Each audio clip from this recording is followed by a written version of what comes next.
हाय दोस्तों, आप सभी का बहुत बहुत स्वागत है एक और नए और नॉलेजफुल वीडियो में।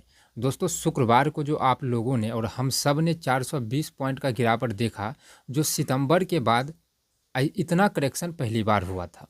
और ये सिर्फ अभी शुरुआत है। जो अभी हम लोग 26,000 से जो 22,000 पे आए हैं, ये अभी शुरुआत है। आने वाले समय में अपने भारतीय बाजार के लिए और भी डरने वाली बात है और भी गंदा और बुरी बात आने वाला है अपने शेयर बाजार के लिए।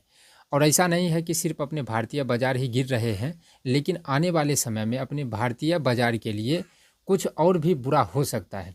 जैसे अगर आप देखेंगे तो दुनिया का मार्केट तो गिर रहा है, सभी आदमी गिर रहा है, लेकिन अब जो चीज़ होने वाला है उससे अपने भारतीय बाज़ार पे बुरा इफेक्ट पड़ने वाला है।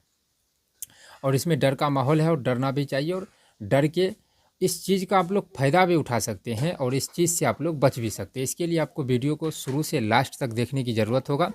अगर ये वीडियो अच्छा लगेगा तो लाइक और कमेंट करिए, और चैनल पर नए हैं तो चैनल को सब्सक्राइब भी ज़रूर करिए। और जाते जाते आप जो है इस वीडियो को पूरा देखने का कोशिश करिएगा, नहीं तो बहुत सारे आदमी नए चैनल पर विश्वास नहीं कर पाते हैं। तो देखिए, अभी जितना भी मार्केट में गिरावट हो रहा है या दुनिया का मार्केट जो गिर रहा है, वो सिर्फ़ और सिर्फ एक ही वजह से गिर रहा है, और वो वजह है डोनाल्ड ट्रंप। डोनाल्ड ट्रंप क्यों वजह है? क्योंकि ये जो है टैरिफ पे टैरिफ लगा रहा है। टैरिफ का मतलब वो टैक्स पे टैक्स ये लगा रहा है। अब आप लोग सोचेंगे कि भाई पूरे दुनिया के मार्केट एक आदमी के वजह से क्यों मतलब गिरेगा या फिर हिल जाएगा? तो इसका जवाब है कि ये किस देश का राष्ट्रपति है? तो अमेरिका का। और अमेरिका है शक्तिशाली देश, और शक्तिशाली देश है भी, माना भी जाता है। लेकिन वहाँ पे जितना भी बड़ा बड़ा कारोबार है वो अमेरिका का ही है। यूट्यूब से गूगल, उसके बाद बहुत सारे जो दुनिया को चलाने वाले चीज़ है वो अमेरिका के पास है। तो अमेरिका शक्तिशाली देश है सभी चीज़ों में अमेरिका शक्तिशाली देश है। और उस देश का राष्ट्रपति है डोनाल्ड ट्रंप। अब ये जो बोलेगा वो ये करने का क्षमता भी रखता है। अगर ये बोल दिया कि इस देश पे हम इतना टैक्स लगाएंगे, तो ये व्यक्ति उतना टैक्स लगा सकता है, क्योंकि इसको उतना मतलब ये पावरफुल आदमी है, पावरफुल कंट्री का राष्ट्रपति है, इसके पास में पावर है, जिसके वजह से मार्केट इसके हर एक बात पे रिएक्ट कर जाता है। जैसा कि अभी आप जो है टैरिफ पे टैरिफ इसका सुन रहे होंगे। अभी हाल ही में इसने जो है मार्च से मैक्सिको में और कनाडा में 25% का टैक्स लगा दिया है, जो मार्च से शुरू हो जाएगा। चाइना में तो 10% का टैक्स लगा दिया और 10% ऊपर से टैक्स लगेगा। और अपने भारतीय बाज़ार पे रेसिप्रोकल टैरिफ लगाने का सोच रहा है। यही कारण है कि हम लोगों को भारतीय बाज़ार जो है डर का माहौल है, और सबसे ज़्यादा डरने का भी ज़रूरत है, क्योंकि लगने वाला है रेसिप्रोकल टैरिफ। बहुत सारे आदमी को रेसिप्रोकल टैरिफ समझ में नहीं आ रहा होगा, तो इसको एग्जांपल के साथ समझिए कि अगर भारत किसी देश से कोई सामान भेजता है भारत के पास में, तो भारत उस पर जितना टैक्स लगाएगा, अगर भारत का सामान भी उस देश में जाएगा तो वो देश भी उतना ही टैक्स लगाएगा। जैसे अभी यूएस से जो भी सामान आता है अपना इंडिया में, तो उस पर लगता है 100% का टैक्स। अब क्या करेगा, इंडिया का जितना सामान जाएगा यूएस, तो यूएस कंट्री भी इस पे लगाएगा 100% का टैक्स। अब यही होता है रेसिप्रोकल टैरिफ। अब इसका देखिए असर क्या होगा। अगर भारत का सामान जितना जाएगा विदेश यानी कि यूएस, तो यूएस भी उस पर 100% का टैक्स लगाएगा। तो जैसे ही 100% टैक्स लगा तो सामान तो महंगा हो जाएगा।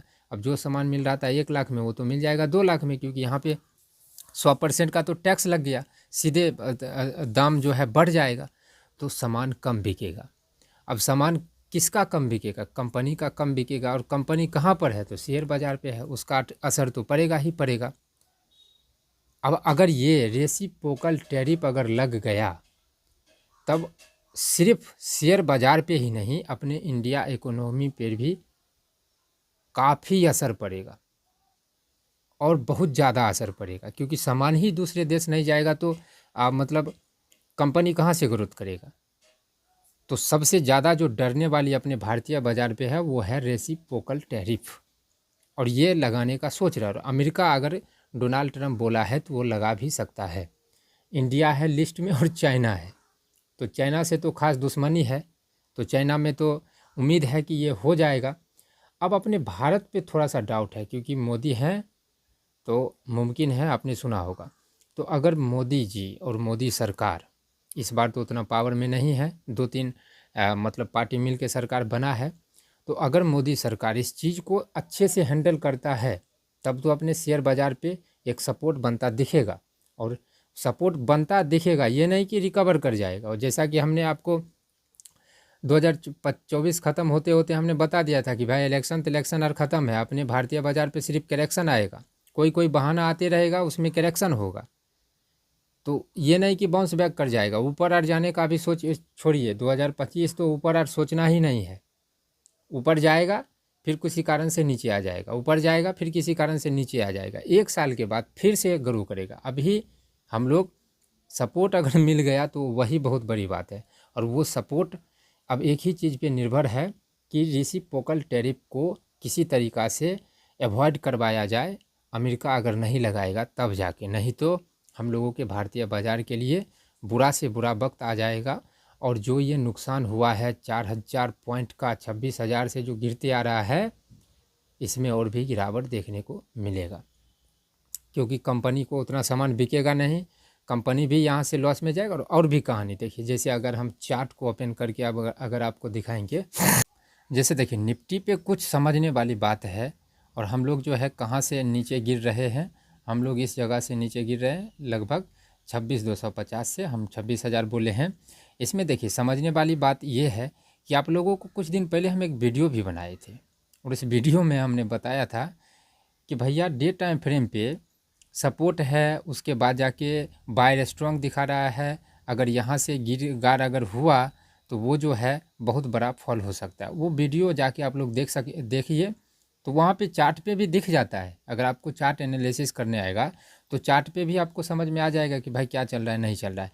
तो ये सब तो हम लोग ट्रेडिंग में आराम से यूज कर सकते हैं, और बहुत सारे आदमी जो है इसका यूज भी किए हैं। 1-2 स्क्रीनशॉट आपको हम लगा देंगे, क्योंकि उस दिन जो है, जिस दिन शुक्रवार को जो भारी गिरावट हुआ है, उसमें हम तो किसी काम से बिजी थे तो हम ट्रेड नहीं कर पाए, लेकिन बहुत सारे व्यक्ति ट्रेड किए, और जहाँ पे 5,000-7,000 का नॉर्मल एवरेज प्रॉफिट हुआ है एक एक लॉट में। तो बहुत सारे आदमी का जो है स्क्रीनशॉट भी आया था। तो देखिए निफ्टी में जो समझने वाली बात है, अगर आप देखेंगे तो निफ्टी सिर्फ ऊपर ही जाते गया है। अगर आप देखेंगे तो यहाँ पे देखिए, यहाँ पे कैसे ऊपर जा रहा है, इधर से जो हम समझाने का कोशिश करें उसे समझिए। आपका डर जो है, कहाँ तक डरना चाहिए नहीं डरना चाहिए, वो सब समझ में आ जाएगा। तो अगर निफ्टी को अगर आप देखेंगे तो 2021 से मतलब ऊपर ही जाते जा रहा है, और 2021 से मतलब 2022 से 23 के बीच में ये एक जो है गोला जैसा बनाया, मार्केट एक रेंज में रुका, और 2023 से मेन खेला हुआ 2023 से ये जो है 17,000 के आसपास से ये उठना स्टार्ट किया। और देख रहे हैं यहाँ से आप लोग देखिए, यहाँ से 17,000 से उठते उठते बिना गिरावट के साथ ये यहाँ तक गया है, 26,000 तक, 11,000 का पॉइंट का मूव, वो भी बिना किसी करेक्शन के। तो ये भी एक ज़रूरी है। आप लोग शेयर मार्केट में अगर आए हैं तो आप लोग एक चीज़ समझिए कि अगर जो चीज़ ऊपर गया है वो नीचे आएगा, और जो नीचे आया है वो ऊपर भी जाएगा। तो ये जो निफ्टी इतना ऊपर गया है, इसका करेक्शन होगा, और होना भी चाहिए। अगर करेक्शन नहीं होगा तो मान के चलिए हम लोग जो है इन्वेस्ट कहाँ पे करेंगे। अगर जो भी आदमी जो है यहाँ पे इन्वेस्ट किया होगा उसका तो वाट लग गया होगा, लेकिन बहुत सारे आदमी यहीं पे इन्वेस्ट किया होगा, यहीं पे किया होगा, इसी जगह पे, बहुत सारे इसी जगह पे। तो जब यहाँ पे मार्केट है तो जो नहीं निकले होंगे उनको अभी प्रॉफिट होगा।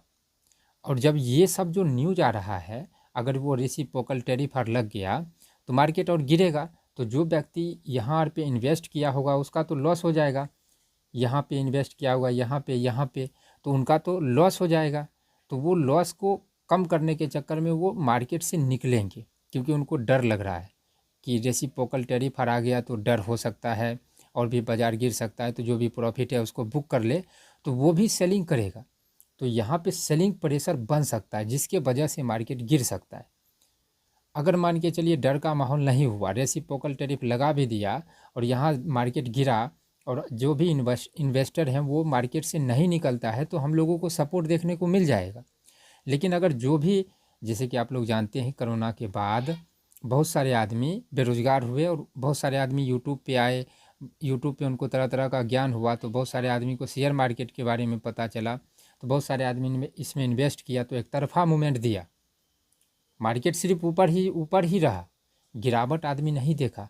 तो जो भी नया आदमी जो गिरावट नहीं देखा है, और जब ये जो गिरावट है ये जब आएगा तो उनको भी कुछ समझ में नहीं आएगा, तो वो भी बेचना स्टार्ट कर देंगे। तो मार्केट में इसके वजह से भी भारतीय बाज़ार डरने का माहौल है, क्योंकि वो टैरिफ लगा, आदमी पैनिक आएगा और सेलिंग करेगा। तो जिसके वजह से बड़ा प्लेयर भी सेलिंग कर देगा, हम लोग भी सेलिंग करेंगे, जिसके वजह से हम लोगों का भी लॉस होगा। ट्रेडिंग के लिए तो कुछ खास है नहीं भाई, ऊपर जाए चाहे नीचे आए, आज खरीद के आज बेचना है, तो उनके लिए तो कुछ प्लान ही नहीं है। जो है सेटअप है, बनेगा ट्रेड लेंगे, नहीं बनेगा छोड़ देंगे। जैसे 420 पॉइंट का मूवमेंट आया, लेकिन हम एक भी ट्रेड नहीं कर पाए।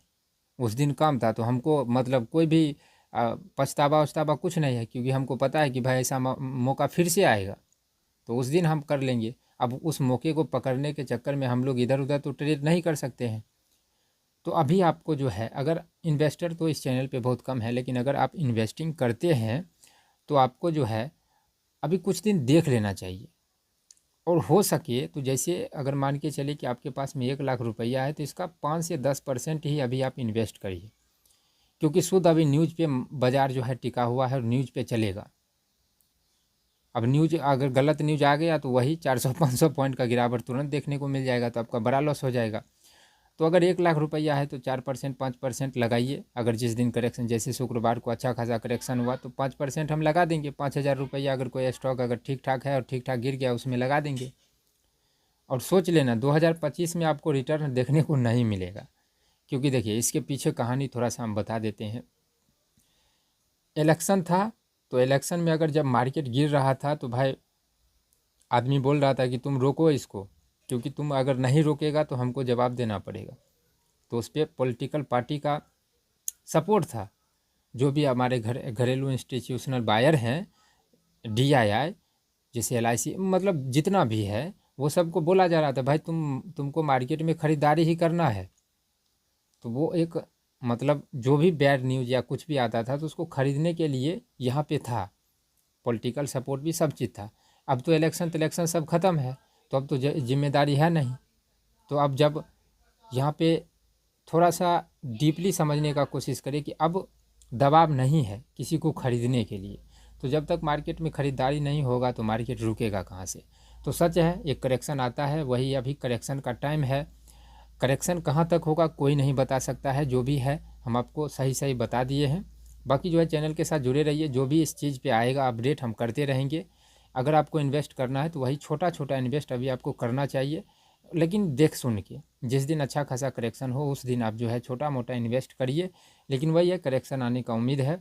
4,000 पॉइंट का तो आया है, लेकिन और भी थोड़ा बहुत आ सकता है। डरने यार का ज़रूरत नहीं है, मतलब कोरोना जैसा माहौल को हम लोग झेल के वहाँ से ऊपर आ गए हैं, तो ये सब तो सिंपली एक टैक्स वुक्स है, जो कि टैक्स वुक्स आते रहता है जाते रहता है, ये होगा वो होगा, कुछ नहीं डरने यार वाला बात नहीं है। जो सच्चाई था हम आपको बता दिए हैं। बस आप लोग अपने बुद्धि और विवेक से जो है थोड़ा थोड़ा रिस्क ले सकते हैं, और शेयर मार्केट में इतना रिस्क आपको लेना ही पड़ेगा। इस वीडियो में इतना ही।